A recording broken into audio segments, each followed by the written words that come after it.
جو نشوونما کے نتیجے میں آ رہی ہیں اس کی ریزنز کیا ہیں، اس کی موٹیویشنل کنڈیشنز کیا ہیں، کیا وجہ ہے اس میں، نمونوی تبدیلیوں کے اثرات کا جائزہ لینا، نمونی تبدیلیوں کی پیشگوئی کرنا کہ اس میں یہ تبدیلیاں آ رہی ہیں، اور جو جتنی تبدیلیاں نمونوی تبدیلیاں آتی ہیں ان کی پیمائش کرنا، ان کو جاننا کہ کس حد تک اس میں تبدیلی آئی ہے اور کس حد تک اس میں تبدیلی نہیں آئی. ان تمام چیزوں کو دیکھنا جو ہے وہ اسی میں کہلاتا ہے ڈیولپمنٹ میں.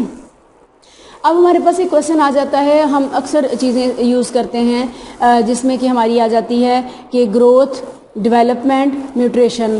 موسٹلی لوگ اس کو سیم میننگز میں یوز کرتے ہیں، اسپیشلی گروتھ کو، ڈیولپمنٹ کو، جبکہ گروتھ اور ڈیولپمنٹ میں جو ہم کے پڑھتے ہیں اس میں ایک ڈفرینس ہے. اسی لیے میں نے تینوں کو آپ کو بیان کیا تاکہ آپ اس کے جو ہے اس کی جو فرق کو ہے وہ سمجھ سکیں. ایک بات ہمیشہ یاد رکھیں کہ جب بھی آپ سے ایسا کویشچن آتا ہے جیسے کہ آپ بتائیں کہ کیا فرق ہے اس میں ڈیولپمنٹ میں، گروتھ میں یعنی کہ بالیدگی میں، نشوونما میں، نیوٹریشن یعنی کہ پختگی میں کیا فرق ہے، تو بیٹا ہمیشہ یاد رکھیں کہ سب سے پہلا فرق جو ہے وہ کسی کی ڈیفینیشن میں آتا ہے. ہمیشہ آپ نے جب آپ کا کانسیپٹ کلیئر ہو جائے گا کہ کیا نیوٹریشن ہے، کیا ڈیولپمنٹ ہے، کیا گروتھ ہے، تو آپ اس میں ڈفرینسیشن کر سکیں گے. بالکل اس طرح سے بیٹا جس طرح سے کہا جائے کہ کیا ہر گول چیز گیند ہوتی ہے، ہر گول چیز گیند تو نہیں ہوتی. گول تو اورنجز بھی ہوتے ہیں، وہ کھائے جاتے ہیں، گیند کھائی نہیں جاتی، گیند سے کھیلا جاتا ہے. گول جو چیزیں وہ اپنے سائز اور لحاظ سے مختلف ہوتے ہیں. خربوزہ بھی گول ہے، تربوز بھی گول ہے، آپ دیکھیں امرود بھی گول ہے، لیکن ہر ایک اپنے اندر خاصیت مختلف رکھتی ہے. اس کو کھانے کا طریقہ مختلف ہے. کسی چیز کے ساتھ کھیلا جاتا ہے، کسی کی چیز کے ساتھ اس کو چھلکا اتار کے کھایا جاتا ہے، کسی کو چھلکے سمیت کھایا جاتا ہے. تو جب آپ تمام چیزوں کو سمجھ جاتے ہیں تب ایسا نہیں ہوتا کہ آپ گیند کھانا شروع کر دیں اور مالٹے کے ساتھ آپ کھیلنا شروع کر دیں. اس لیے کہ آپ نے سب کی ڈیفینیشن کو جان لیا کہ ڈیفینیشن کیا ہے. ڈیفینیشن ہی ایک کسی بھی چیز کی جو ہے وہ ایک بگ ڈفرینس ہوتا ہے. جب ہم ڈیفینیشن کو سمجھ جاتے ہیں، جیسے کہ کہا جاتا ہے کہ ایک ملک میں اور ایک دنیا میں کیا فرق ہے، تو ڈیفینیشن دی جائے گی کہ ملک جو ہے وہ ایک مخصوص علاقے کا نام ہے اور دنیا وہ تمام وہ موجود ہے، وہ جو ہے ایک گلوب ہے جس میں تمام دنیا کے ممالک ہیں، اس کو ہم دنیا کہتے ہیں، اور جو ملک ہے وہ اس دنیا میں پایا جاتا ہے. تو آپ کو جب آپ سے کہا جائے گا کہ ڈفرینس کریں دنیا میں اور ملک میں تو آپ ایزیلی کر سکتے ہیں، اس لیے کہ ڈیفینیشن کے ذریعے آپ کے کانسیپٹس کو کلیئر کیا گیا ہے کہ ان دونوں میں فرق کیا ہے. ٹھیک ہے، ایسے ہی آپ نے اس میں گھبرانا، پریشان بالکل نہیں ہونا. ہمیشہ ایک بات یاد رکھیں کہ چیزوں کو رٹا نہیں لگاتے، چیزوں کو سمجھتے ہیں اور سمجھنے کے بعد اپنے امیجینیشن میں، اپنی میموری میں اس کو ہمیشہ ایک سمجھدار طریقے سے محفوظ کرتے ہیں تاکہ آپ کبھی زندگی میں یہ نہ کہیں کہ مجھے ایک لفظ بتاؤ تو مجھے آگے سے یاد آ جائے گا، بلکہ جب بھی ڈیولپمنٹ کا ذکر آئے تو آپ کو ڈیولپمنٹ کی چونکہ ڈیفینیشن آتی ہے آپ اس کو اچھے طریقے سے ڈسکرائب کر سکیں. جب آپ کے سامنے نیوٹریشن یعنی کہ پختگی کا ذکر آئے، آپ کو چونکہ اس کی ڈیفینیشن آتی ہے آپ اس کے اوپر سارا مضمون لکھ سکیں کیونکہ آپ کا کانسیپٹ کلیئر ہے. جیسے کہ آپ کو ایک مضمون دیا جاتا ہے کہ وقت کی پابندی پر مضمون لکھیں، تو آپ کا کانسیپٹ کلیئر ہے کہ وقت کی پابندی ہر ایک کو کرنی چاہیے. لہٰذا آپ کو اگر آپ نے نہیں بھی پڑھا ہوگا تو آپ وقت کی پابندی کرنے کے سارے فوائد بھی لکھ سکتے ہیں اور نہ کرنے کے نقصانات کو بھی لکھ سکتے ہیں، اس لیے کہ آپ کے مائنڈ میں آپ یہ کسی کو نہیں کہیں گے ایک لفظ بتا دو. آپ چونکہ وہ کہیں گے کہ بھئی آپ نے رٹا رٹایا لکھنا ہے. اگر آپ نے کہیں سے یاد بھی کیا ہوگا تو اگر آپ سے کہا جائے گا کہ اپنے لفظوں میں لکھ لیں تو آپ بہت اچھے طریقے سے لکھ سکیں گے، اس لیے کہ آپ کا کانسیپٹ کلیئر ہے. یاد رکھیں کوئی بھی سبجیکٹ پڑھیں، اسپیشلی سائیکالوجی جب آپ پڑھیں تو اپنے کانسیپٹس کو کلیئر کریں. جب آپ کے کانسیپٹ کلیئر ہو جاتے ہیں آپ پیپر میں کبھی کنفیوز نہیں ہوتے بیٹا، اور کبھی پیپر حل کرتے وقت یہ نہیں سوچتے کہ یہ مجھے نہیں آتا. کویسچن کو بار بار پڑھتے ہیں، آپ کو اس کے آنسر کی سمجھ آتی ہے. ٹھیک ہے، تو اب ہم اپنے پہلی چیز کو میں آپ کو سمجھانے لگی ہوں جس کی آپ کو ڈیفینیشن بھی پیپر میں آتی ہے اور اس کے اصول بھی آتے ہیں. اس کی ڈیفینس کو بھی کہا جاتا ہے کہ اس کو ڈیفرینشیٹ کریں کہ جی ان میں کیا ہے. تو آپ کو سمجھ ہونی چاہیے، آپ نے اس کو سمجھنا ہے، رٹا نہیں لگانا. سب سے پہلی چیز ہے بالیدگی. گروتھ کیا ہے بیٹا؟ وہ کہتا ہے کہ کسی بھی فرد کی طبعی عمر کی بدولت اس کی جسمانی ساخت، عضلات، عضویات، نظام عصبی، غدود اور ہڈیاں وغیرہ میں فطری طور پر تبدیلی پیدا ہوتی ہے، اسے بالیدگی کہا جاتا ہے. دس از دا میتھمیٹیکل ڈیفینیشن. مینس کہ یہ جس طرح لکھی ہے اس کو آپ نے ایسے یاد کرنا ہے، اس لیے ایسے یاد کرنا ہے چونکہ آپ کے پیپر کی بھی ایک ڈیمانڈ ہے بولنے میں اور لکھنے میں، آپ کے ہمیشہ آپ ایک دوسرے کو بلاتے ہوئے کہتے ہیں ادھر آؤ میری بات سنو، لیکن جب لکھا جائے گا تو لکھا جائے گا ادھر آئے میری بات سنیں. یہ ایک طریقہ ہے، لہٰذا آپ اس کی ڈیفینیشن یہ ہے. اب میں آپ کو سمجھاتی ہوں کہ سمپل ورڈز میں کہ واٹ از دا جو گروتھ کیا ہے. گروتھ یہ ہے بیٹا کہ ہمارے جسمانی اعضاء جو آپ کو نظر آ رہے ہیں، ہڈیاں، غدود، جسم، سر، یہ جب بڑھ رہا ہوتا ہے، اس میں جو تبدیلیاں آ رہی ہوتی ہیں اس کو گروتھ کہتے ہیں. سمپل ورڈز، جیسے کہ فار ایگزامپل کہ بچہ جسمانی لحاظ سے جو اس میں فرق آ رہا ہے وہ بیان کیا جائے گا، اور اندرونی طور پر اس کا معدہ مضبوط ہو رہا ہے، اس کے گردے مضبوط ہو رہے ہیں، اس کی ٹانگوں کے مسلز مضبوط ہو رہے ہیں. یہ کیا چیزیں آتی ہیں گروتھ میں. مثلا ایک بچہ ہے، وہ پیدا ہوا ہے، اس کا اتنا سا سر ہے، کیا اس کا اتنے سر رہے گا؟ جب وہ 20 سال کا ہو جائے گا اس کا سر بڑھتا ہے، اس کی ٹانگیں اتنی رہنی ہے ساری عمر نہیں، اس کی ٹانگیں بڑی ہو جانی ہے، اس کے ہاتھ بڑے ہو جانے ہیں، اس کا باڈی سٹرکچر چینج ہو جاتا ہے.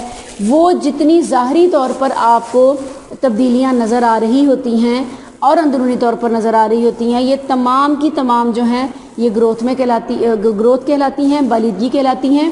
یہ ایک رات میں نہیں ہوتا، بلکہ یہ جو ہے وقت کے ساتھ ساتھ اس میں تبدیلی آتی ہے.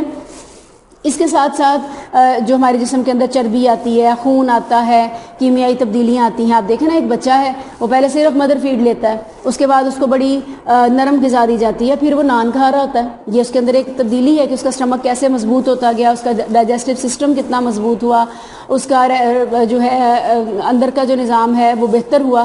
یہ تمام ڈیولپمنٹ جو ہے وہ کیا کہلاتی ہے؟ گروتھ. اب سمجھ آئی ہے کہ جو ہمارے اندر جسمانی تبدیلیاں آ رہی ہوتی ہیں وہ تمام گروتھ کہلاتی ہیں. یہ سارا عمل ایک رات میں نہیں ہوتا، بلکہ یہ آہستہ آہستہ جاری رہتا ہے، اور اس کو ہم بالیدگی کا نام دیتے ہیں. کلیئر ہوا؟ اب اس سے بالکل جڑی ہوئی چیز اگلی کیا آ جاتی ہے؟ پختگی، نیوٹریشن. یہ کیا ہے بیٹا کہ بالیدگی یہ آپس میں جڑے ہوئے ہیں، یہ یوں ہے، ایسے جڑے ہوئے ہیں، ٹھیک ہے. اس کا کام بالیدگی کے ساتھ بالکل ایسے پختگی ہے، ایسے ہے گروتھ اور ایسے ہے نیوٹریشن. ٹھیک ہے، آپ نے اس کو سمجھنا ہے. اب کیا ہے بیٹا نیوٹریشن؟ کیا ہے وہی ہم اس کی میتھمیٹیکل یقیناً جو ہے وہ ڈیفینیشن کو پڑھیں گے، جس کو آپ نے یاد کرنا ہے تاکہ آپ کو مارکس ملیں، تاکہ آپ کا پیپر جو ہے وہ ایک میچور بچے کا پیپر لگے. لیکن کانسیپٹ آپ کا کلیئر ہونا چاہیے کہ ورڈز کا مطلب کیا ہے. کیا ہے یہ کہ بالیدگی کی بدولت پختگی پیدا ہوتی ہے. بالیدگی کی بدولت یعنی کہ گروتھ کی وجہ سے نیوٹریشن پیدا ہوتی ہے. کیسے؟ پختگی سے مراد کیا ہے؟ اب اس کی ڈیفینیشن آئی. پختگی سے مراد عضلات کی وہ خاص مضبوطی یا نمو ہے جس کے بعد آموزشی عمل شروع ہو جاتا ہے. مثلا آپ دیکھیں، گروتھ نے ایک بندے کا سر بڑا کر دیا اور ایک گروتھ نے اس کی ٹانگوں کے مسلز کو مضبوط کر دیا. تو کیا ہوا؟ نیوٹریشن نے کیا کیا؟ جب اس کے ٹانگوں کے پٹھے مضبوط ہو گئے تو اس نے چلنا شروع کر دیا. اس عضلات سے کام لینا جو ہے وہ نیوٹریشن کہلاتا ہے. جن عضلات کو جسمانی باڈی کو بڑھوتی دے رہا ہوتا ہے ہمارا گروتھ کا سسٹم، اس کو ایک طریقے سے یوز کیسے کیا جاتا ہے وہ کیا کہلاتا ہے؟ نیوٹریشن، پختگی. جیسے کہ ہاتھ کے مسلز مضبوط ہوئے، یہ کیا ہو گئی؟ گروتھ. اور بچے نے لکھنا شروع کر دیا، یہ کیا ہے؟ پختگی، نیوٹریشن. انگلیوں کی گرفت کا مضبوط ہو جانا، اس چیزوں کو پکڑنے میں اس کو آسان ہو جائے گا. جو بچہ پیدا ہوتا ہے اس کی ٹانگیں تو ہوتی ہیں نا، اس کے بازو ہوتے ہیں، اس کا سر ہوتا ہے، لیکن وہ اپنے گردن کو سنبھال نہیں پاتا، پٹھے کمزور ہوتے ہیں. تو جب اس کے ٹانگیں مضبوط ہوتی ہیں تو وہ چلتا ہے، جب اس کے بازو مضبوط ہوتے ہیں تو چیزوں کو پکڑتا ہے، جب اس کی گردن کے پٹھے مضبوط ہوتے ہیں تو وہ اپنی گردن کو موڑ سکتا ہے، جو کہ وہ بچپن میں نہیں کر سکتا. یہ جو اپنے اعضاء کو بلوغت کے ذریعے گروتھ کے ذریعے، بالیدگی کے ذریعے بڑھوتی ملتی ہے، اس سے اچھے طریقے سے جو اگلا مرحلہ ہے جو سیکھنے کا ہوتا ہے، جیسے انسان کام کرتا ہے، وہ پختگی کہلاتا ہے. سمجھ آئی ہے آپ کو؟ جیسے کہ وہ کہتا ہے کہ پختگی سے مراد ہے کہ فرد ان کاموں کے کرنے کے قابل ہو جائے جو اس کی عمر کے لیے ضروری ہیں. مثلا کیا ضروری ہے؟ بچہ جس عمر میں بچے کو بیٹھنا چاہیے، لہٰذا اس کی ریڑھ کی ہڈی میں اتنی مضبوطی آ گئی ہے کہ وہ بیٹھ سکتا ہے، لہٰذا اب اس کو بٹھا دیتے ہیں تو وہ بیٹھنا شروع کر دیتا ہے. پھر ایک وقت آتا ہے وہ خود بیٹھتا ہے، پہلے اس کو بٹھانا پڑتا ہے، تکیے رکھ کے پھر وہ بیٹھتا ہے. یہ کیا ہے؟ یہ پختگی ہے. وہ اس کے ہاتھوں کے پٹھے مضبوط ہوئے، پہلے وہ چیزیں گرا دیتا تھا، اب وہ چیزیں مضبوطی سے پکڑ لیتا ہے. وہ رینگنا سیکھتا ہے, چلنا سیکھتا ہے, اٹھنا بیٹھنا سیکھتا ہے, ایون کہ پھر بھاگنا اور دوڑنا سیکھتا ہے, سپیڈ کو کم زیادہ کرنا سیکھتا ہے. یہ تمام جو افعال انسانی ہیں جو کیا کہلاتے ہیں, نیوٹریشن, پختگی. پختگی کے ذریعے ہی جو ہے وہ انسان کی آہستہ آہستہ افعال میں تبدیلی آتی ہے, پختگی آتی ہے, میچورٹی آتی ہے, اور انسان اپنے جسم کو کسی قابل بناتا ہے کام کرنے کے. تربیت اور مشق کے بغیر کچھ کام ہو جاتے ہیں, جیسے کہ جو ہے اپنا بچہ جو ہے وہ بیٹھنا سیکھ گیا, بیٹھتا رہا, چیزوں کو مضبوطی آ گئی, چیزوں کو پکڑ لیا. کچھ چیزیں ہیں جو کہ افعال انفرادی ہوتے ہیں جن کو سکھایا جاتا ہے, جیسے کہ بچے کو کیا سکھایا جاتا ہے, بچے کو سکھایا جاتا ہے کہ وہ جو بچہ ہے وہ کرے نا, بچہ جو ہے وہ یہ کرے بیٹا سائیکل چلانا سیکھے, کرکٹ کھیلنا سیکھے. یہ تمام چیزیں جو ہیں وہ مشق کے ذریعے سے سیکھی جاتی ہیں, اور کچھ چیزیں جو ہوتی ہیں جو وہ قدرتی طور پر جو ہے وہ انسان سیکھتا جاتا ہے. اب دوسری بات آتی ہے بیٹا, یہ ہم نے پڑھا گروتھ کو, اس کے بعد ہم نے پڑھا نیوٹریشن کو, اب ہم پڑھ رہے ہیں ڈیولپمنٹ, یعنی کہ نشو نما کیا ہے. بیٹا نشو نما کا مطلب ہے بڑھنا, یہ اس کے لفظی مطلب ہو گئے, یعنی کہ قد, جسم, وزن وغیرہ کا بڑھنا نشو نما ہے. لیکن فرق کیا ہے, اعضاء کے بڑھنے کی ایک حد تک جو ہے وہ حد مقرر ہوتی ہے کہ انسان اپنے ایڈولسنس تک, اپنی ایڈلٹ ایج تک سمجھ لیں کہ اس کے اندر نا یہ بالیدگی ہو سکتی ہے. آپ دیکھیں نا قد ایک عمر تک بڑھتا ہے, یہ ہو سکتی ہے. لیکن جو ہوتی ہے نا ڈیولپمنٹ, جو نشو نما ہوتی ہے, وہ ساری زندگی مرنے دم تک جاری رہتی ہے. مثلا اس کی ڈیفینیشن کیا ہے کہ نشو نما سے مراد بڑھنا یا ترقی کرنا ہے. دونوں مفاہیم کی بنیاد تبدیلی ہے, یعنی نشو نما تبدیلیوں کا وہ سلسلہ ہے جو عمر بڑھنے کے ساتھ جاری رہتا ہے. نشو نما میں کیفیت اور کمیت دونوں طرح کی تبدیلی شامل ہوتی ہے. مثلا کیا ہے یہ ہے بیٹا کہ جو نشو نما ہے وہ انسان کے اندر کیا چیز چینج آتی ہے. مثلا اس میں آپ نے اعضاء کا بڑھنا سیکھا بالیدگی میں. نشو نما میں آپ کی سوچ بہتر سے بہتر ہوتی ہے, ڈیولپمنٹ, آپ کے نظریات بدلتے ہیں, آپ کے سوچنے کا انداز بدلتا ہے. مثلا بچہ جو ہے وہ ساری زندگی اے فار ایپل تو نہیں پڑھتا, وہ اے سے ایروپلین بناتا ہے, اور وہ پورے جوائننگ رائٹنگ کرتا ہے, ماسٹرز کرتا ہے, پی ایچ ڈیز کرتا ہے. یہ جو ڈیولپمنٹ انسان کے اندر مرتے دم تک سیکھنے کا عمل جاری رہتا ہے, یہ ڈیولپمنٹ یعنی کہ نشو نما کہلاتا ہے. جو بالیدگی تھی وہ جسمانی تھی, جو نشو نما ہے یہ تمام چیزوں کے اندر ربط پیدا کرتی, ذہنی ہے اور بڑھنے کا عمل ہے.